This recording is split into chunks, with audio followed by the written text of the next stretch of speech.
किस भाव के साथ में तनिक बर्दाश्त करा। गाना फरमाइश जो आप यहाँ करे रहा है वो गाना फरमाइश याद रानो करे लिए क्षमा चाह। और अगर और कौनो गाना सुने चाहो करे बगली में भक्ति तो का आपके सुना सकी थी नाई भाई साहब वो करे लिए हाथ जोड़ के विनती बेसे बड़ा कौनो सलाह ना है हमारे पास। यह ध्यान दे। तो आइए साथियों जी के साथ साथ आप लोग की सेवा में दूसरे गाने का मनोरंजन लेकर कौन आ रही है कि सदा किस भाव के साथ में आ जाओ मेरी जान टिक टिक बाम मेरी फुटाही लालटेन मेरी बन मुर्गी मेरी कबूतरी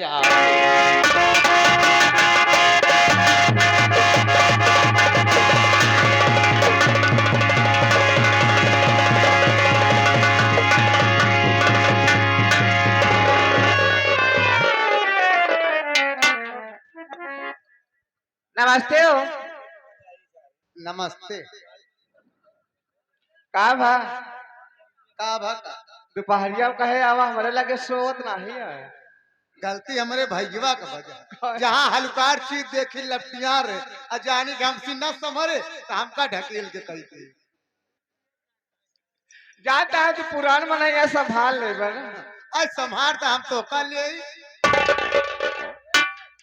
और ठीक ठाक किया बढ़िया बाटे के बढ़िया बा बढ़िया है। अच्छा बढ़िया है। हाँ अच्छा अच्छा हम हो कंप्लीट है। ठीक बाटे। हाँ चला बहुत अच्छी बात है कम से कम आज कंप्लीट तो बाटे होई का। अरे बढ़िया डांस। हाँ बढ़िया बढ़िया आज खोल के दिखाई दे का खोली दिल खोल के।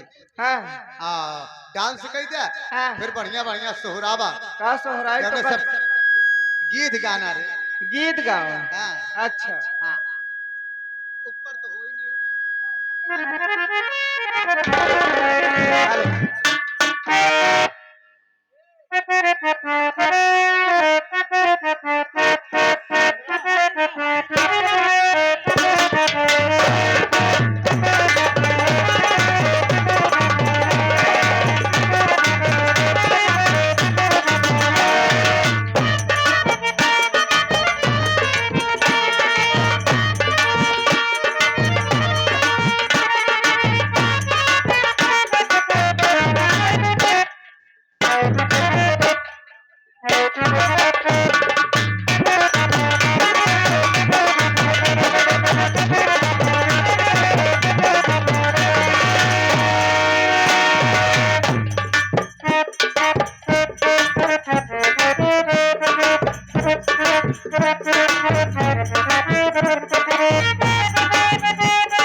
हमारे